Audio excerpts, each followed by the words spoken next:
అందరికీ నమస్కారం. స్టార్ట్. అందరికీ నమస్కారం. మీడియా మిత్రులందరికీ ముందుగా ఈరోజు మహాత్మా జ్యోతిరావు గారి పూలే జయంతి శుభాకాంక్షలు తెలుపుతూ ముందుగా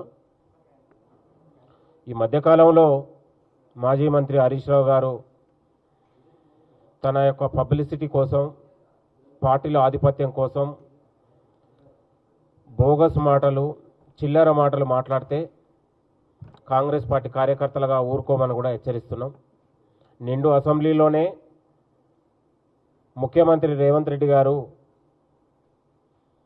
10 ఏళ్లలో జరిగిన మైనింగ్లపైన, ఇప్పుడు జరుగుతున్న వాటిపైన కూడా సిఐడి విచారణకు సిద్ధం అంటే కూడా హరీష్ రావు గారు కనీసం దానికి సవాలు విసిరే పరిస్థితి లేదు. 10 ఏళ్లలో అనేక దోపిడీలు, కబ్జాలు. హరీష్ రావు అంటే దొంగలకు సద్దులు మోసేటోడు హరీష్ రావు. హరీష్ రావు కూడా రోజు మాట్లాడే పరిస్థితి కనపడతా ఉంది. మీకు ఒక అంశం నేను చెప్తా ఉన్నాను.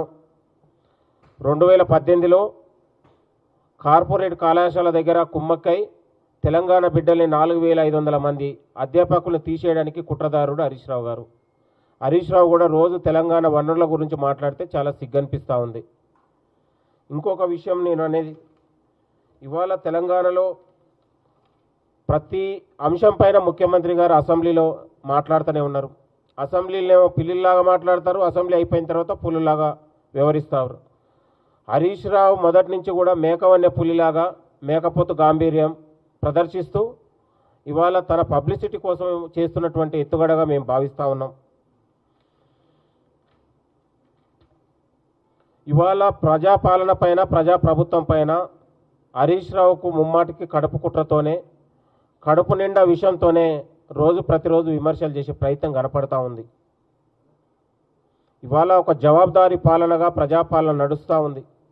10 ఏళ్లలో మీరు దోచుకొని దిగమింగిన తెలంగాణ వనరుల్ని మొత్తం కూడా ప్రాజెక్టుని దిగమింగిన కాళేశ్వరం లాంటి శనేశ్వరం ప్రాజెక్టు మా నెత్తి మీద పెట్టినా కూడా ఇవాళ 27 నెలలుగా ప్రజల సంక్షేమం కోసం, తెలంగాణ అభివృద్ధి కోసం ముఖ్యమంత్రి గారు నిబద్ధతతో, నిజాయితీతోని పాలన నడిపిస్తూ ఉంటే కూడా హరీష్ రావు లాంటి వాళ్ళకు కడుపు కుట్రతోనే ప్రతిరోజు విష ప్రచారం చేసే ప్రయత్నం జరుగుతూ ఉంది. ఇవాళ ఇంకా మీరు గమనిస్తూ ఉంటే ఇంకొక 2 ఏళ్లలో హరీష్ రావు గారు, కేటీఆర్ గారు ఇక తెలంగాణ భవన్లోనే కొట్టుకునే పరిస్థితి కనపడుతుంది ఆధిపత్యం కోసం పార్టీలో. మీరందరూ గమనించండి, చూస్తుంటే కనపడతా ఉంది. ప్రతిరోజు బోగస్ మాటలు, పచ్చి అబద్ధాలు ఎందుకు మాట్లాడుతున్న పబ్లిసిటీ కోసం అంటే ఉన్నది మొన్నట్టు సెన్సేషనల్ మాట్లాడితే, మంత్రుల మీద, ముఖ్యమంత్రి మీద మాట్లాడితే పత్రికలలో, మీడియాలలో పెద్దగా రాస్తారు. పార్టీలో కూడా నాకు పేరు వస్తుందని కుతూహలంతో ఇవాళ ఒకరి బుద్ధితో మాట్లాడుతున్న మాటలుగా మేము మాట్లాడుతూ ఉన్నాం. హరీష్ రావు ఇవాళ గూడెం మైపాల్ రెడ్డి లాంటి వాడు హరీష్ రావుకు నిజాయితీ పరుడుగా మాట్లాడుతూ ఉన్నాడు. ఎంత సిగ్గు అంటే చాలా సిగ్గుచేటు.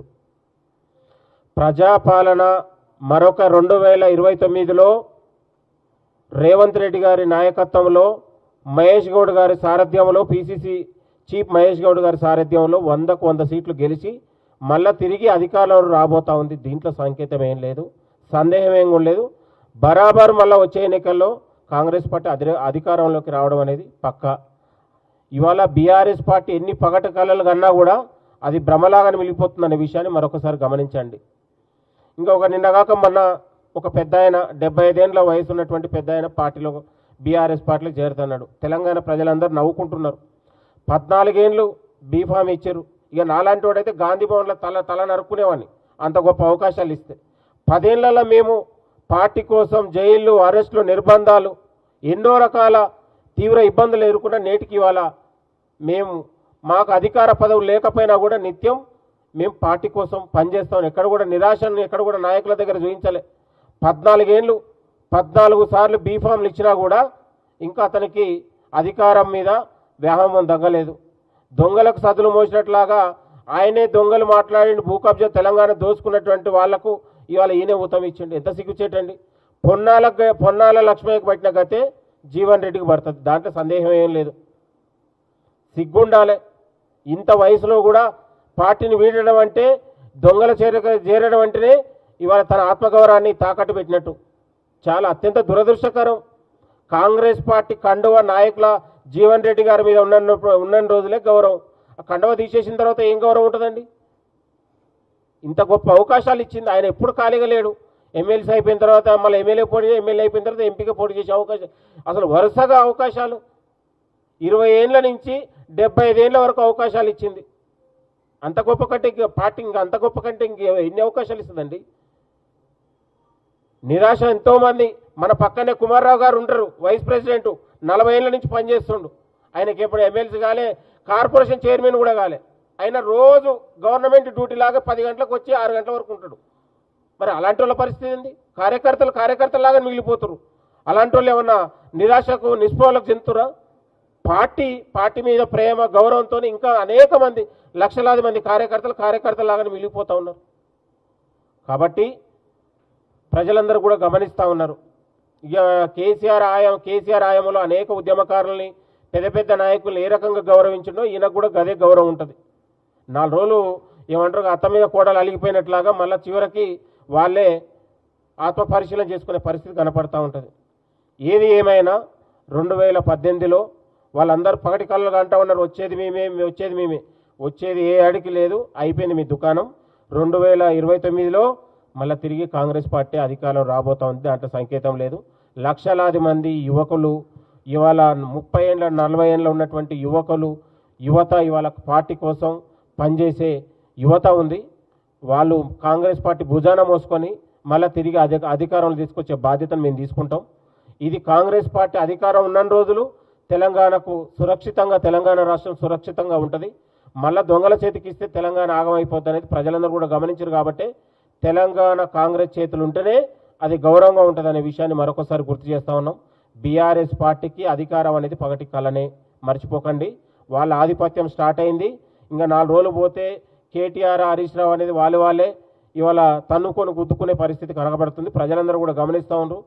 రోజుకు మీడియాలో వాళ్ళ ఆధిపత్యం కూడా మనం గమనిస్తూనే ఉన్నాం. కాబట్టి ఏది ఏమైనా ప్రజాపాలన ద్వారానే ప్రజలకు స్వేచ్ఛ ఉంది, గౌరవం ఉంది. ప్రజలందరూ కూడా సంతోషంగా ఉన్నారు. ఇంకా చేయలేని పనులు కూడా చేయాలనే ఆలోచనతోని మన ముఖ్యమంత్రి గారు, మంత్రులు నిరంతరం ప్రజల కోసం పనిచేస్తూ ఉన్నారు. ఎంతోమంది ఇలాంటి వాళ్ళు వస్తుంటారు తప్ప కాంగ్రెస్ పార్టీ కార్యకర్తలు ఇక్కడ పార్టీకి బలంగా పట్టుకోమల్లాగా కాంగ్రెస్ పార్టీకి అనేక మంది ఉన్నారు. వాళ్ళ బలమే ఇలా కాంగ్రెస్ పార్టీకి తప్ప ఇలాంటి నాయకులు పోతుంటారు తప్ప వాళ్ళని గురించి పెద్దగా పట్టించుకోవాల్సిన అవసరం లేదని కూడా మేము కోరుతా ఉన్నాం. కాబట్టి ఇవాళ బీఆర్ఎస్ పార్టీ అధికారంలో ఉన్న రోజులు మళ్ళొకసారి తెలంగాణ ఆగమైపోయి 20 ఏళ్ళు వెనక్కి వచ్చింది. అప్పులతోని, అక్రమ ప్రాజెక్టులతోని, అవినీతితోని ఇవాళ మనం ఒక్కొక్క అధికారిని ఇవాళ ఏసీబీ రైడ్లు చేస్తే 1000 కోట్ల రూపాయలు బయటపడుతున్నాయి. దానికి ఇవాళ అధికారుల దగ్గరనే 100 కోట్లు బయటకు వస్తే హరీష్ రావు దగ్గర, ఉన్నటువంటి కేటీఆర్ దగ్గర ఎన్ని 1000 కోట్లు ఉండాలనేది విషయాన్ని కూడా ప్రజలందరూ గమనిస్తూ ఉన్నారు. మేము నిజంగా ఆయన రోజు భూముల మీద మాట్లాడుతూ ఉన్నారు, అక్రమ మైనింగ్ల మీద మాట్లాడుతూ ఉన్నారు. మరి ఆయన 10 ఏళ్లలో ఏం సంపాదించిండో, ఆయన ఆస్తుల మీద కూడా విచారణ చేయమను. నేను ఏం సంపాదించినో విచారణ చేసే దమ్ముందా హరీష్ రావుకి? నైతికత ఎక్కడుంది హరీష్ రావుకు? ట్రంకుపేట నుంచి వచ్చినటువంటి హరీష్ రావుకు రోజు ఉన్నటువంటి భూముల గురించి మాట్లాడితే అసలైన భూ కబ్జాదారుడే హరీష్ రావు కదా. ఇవాళ పటాన్ చెరువు నుంచి మొత్తం సిద్దిపేట వరకు భూ కబ్జాదారుడు, అక్రమ మైనింగ్లు మొత్తం కూడా, చేతివాట మొత్తం కూడా నీ పాత్రనే ఉంది కదా. అది ప్రజలకు తెలియదా? ఇవాళ ఒక మా ఎమ్మెల్యే అసెంబ్లీలో ఒక మాట అన్నాడు, కేటీఆర్ నీకంటే ఎక్కువ డబ్బులు ఆయన దగ్గరనే ఉన్నాయి అన్నాడు. మరి లేచి నా దగ్గర ఉంటే దేనికైనా సిద్ధమని ఎందుకు జవాబు వేయలేకపోయాడు? మేకపోతు గాంభీర్యం, మేకవైన పులి లాంటోడు హరీష్ రావు అనేటోడు కడుపు నిండా విషంతోనే ఇలా విషపు మాటలు మాట్లాడుతూ ఉన్నాడు. ప్రజలందరూ గమనిస్తూ ఉన్నారు. కాబట్టి తెలంగాణ ప్రజలందరూ కూడా ఆలోచన చేయండి.